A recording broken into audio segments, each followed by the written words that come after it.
I'm sorry, but Sam Harris, you're fucking wrong. That everything is preordained. There's no choices that you can make that would change any outcome in your life. Of course there is.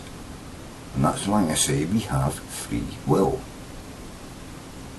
You might only have the free will between the choices put before you, but unless all you've got is one choice that you can only say yes to, then obviously we've got choices that we can make. Certain cultures limit your choice. I know that. And certain cultures, even though there is a choice, certain people within that culture try to make sure that their choice, the one that they would choose, is the one that most other people will choose. This is why, for instance, in America, you can't get rid of the gun rights, you know what I mean? Because a lot of people over there, through 250 years of history, think it's their right to have a gun. But you come to Europe, and even though in Europe you can own a gun, it's not the most important part of being a citizen of a European country. It just happens that in America it's one of the most important. I've got no idea how that came about, but that's how it came about. But it wasn't preordained that Americans would be gun happy and Europeans wouldn't. You know, it's just one of those things that gradually over time came into being, probably because of the people who were in the position to make that possible. But guns were de rigueur in America, and yet in Europe, if you really want to have a gun, you can. But it's not a thing that every single citizen feels the need to have in order to be British or French or German. It's only America that has that, you know. If you're American, you've got to have a gun, you know. And even in America, it's not like that. A lot of people don't have a gun in America. But it is the cultural idea, you know. So, free will, does it exist? Yes, I think it does. The older I get, the more sure I am that there is choices, you know.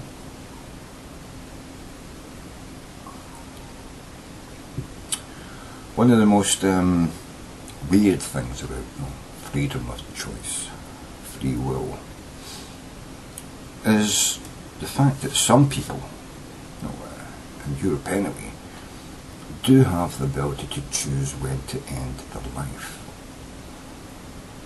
Now this is controversial,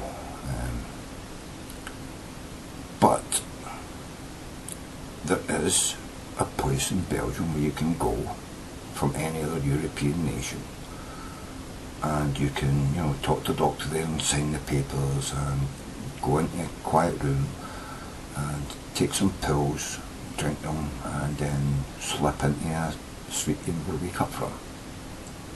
And you don't actually have to be dying in agony in order to make that choice. So some people who are tested and found to be perfectly within the normal limits of what we would call sane, make that choice. Some people just think that they've lived enough life, and there's nothing really they want to do anymore, and they don't want to wait to degenerate into burden to other people, and they choose, you know, I've had enough life and I'm quite happy to quietly and painlessly become non-existent. And some of these people, for all I know, may actually believe they're going on to a better place, who knows.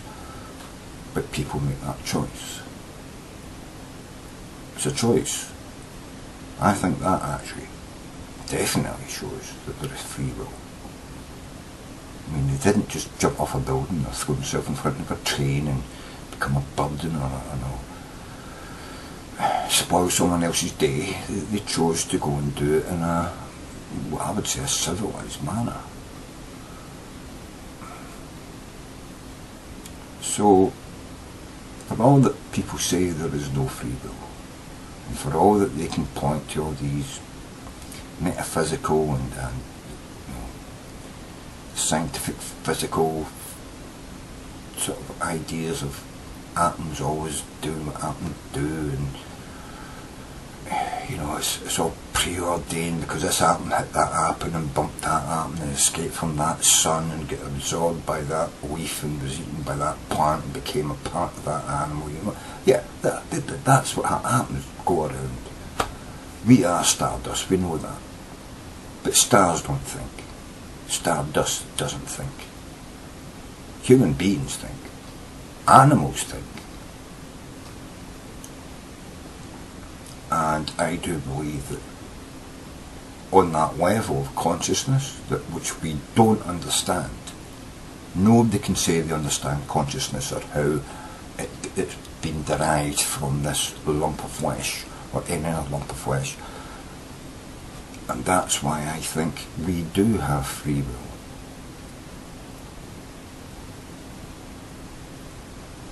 I wonder how Mr. Sam Harris can explain that, rather than just trying to talk about it from a point of view of these atoms, those atoms, and the mathematical purpose of the universe.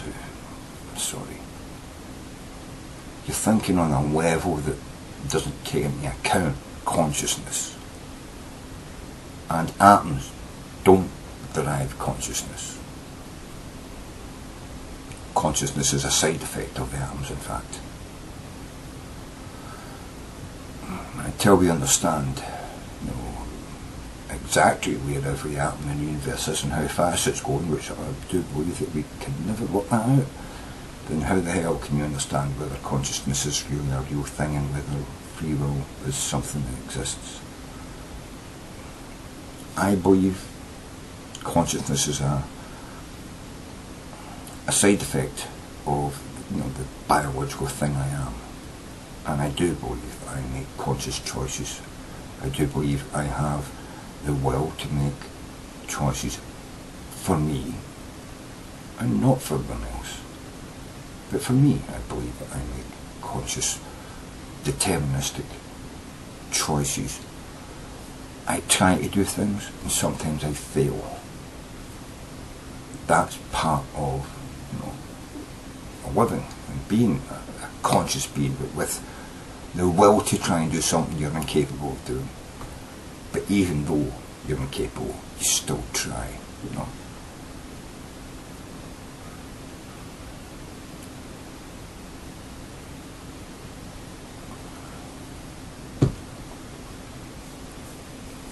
So,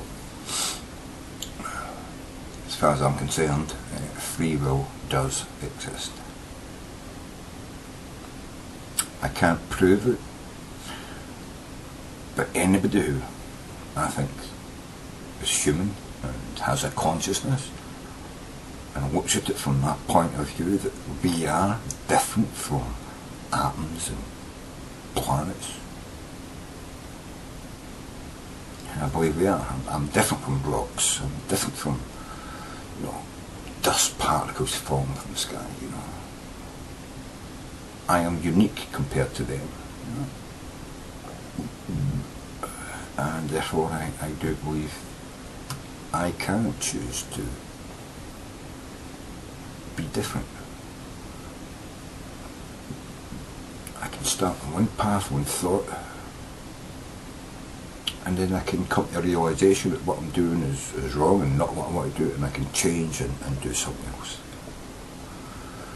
Which I've done several times already in my life, so I think my life is the textbook of, free will.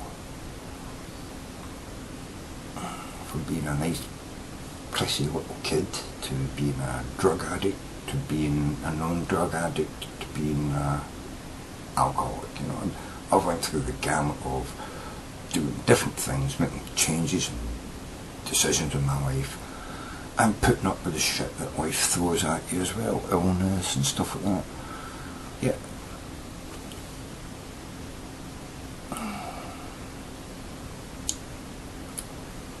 It's that old saying, you know, give me lemons, make lemonade. Somebody gave me lemons, I made fucking lemon fucking spirit, you know. I didn't make lemonade, that's pissy, you know. I made fucking lemon alcohol, you know. I made lemon wine and then I boiled it and made it into fucking, you know, lemon fucking vodka, you know. So, you know, that's, you know, lemonade's not good enough for me, you know. So, you know, it's people do things, you know. We make choices, we make decisions. Otherwise, we would all do the same fucking thing. If there was no free will, why do so many different people do different things when presented with the same fucking circumstances and the same choices? Why do some people not make any of those stupid choices and come up with brilliant decisions of their own? Why do we have geniuses? Why do we have Einsteins? You know?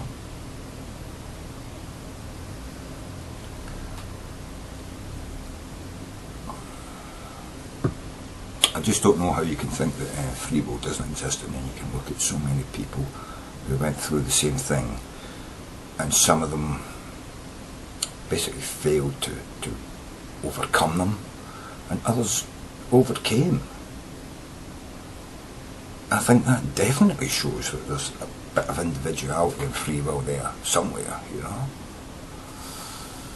So, anyway, I'm going to be putting this up. I hope you've enjoyed my explanation of why I think and believe that there's free will. And people like Sam Harris, although they're eloquent and talk well about this and they've probably studied their shit, I don't think they were actually looking for any sense of free will, because I think they were trying to prove a point which they already started out thinking in the first place, you know. They're trying to prove something they thought about when they were really young, and they've just never been able to see past the old idea that they had, you know. I think that's really what's going on with these people, and they're stuck. They're stuck with no choices because they've bought into the bullshit that they believed when they were young, rather than actually continuing to fucking learn new shit, you know. And every new bit of shit that they heard and learned about, they just tried to fit it into their already existing, you know, dialogue that they had in their head. They weren't looking for a new understanding, they were looking for more proof to prove the old understanding that they had. And, you know, if you're going to live your life like that, then what's the point in fucking exploring anything? You know what I mean? What's the point in being interested in science and new ideas if all you're going to do is to pick and choose the stuff that fits your narrative, you know? Anyway, swans you fucking bar. Catch you later.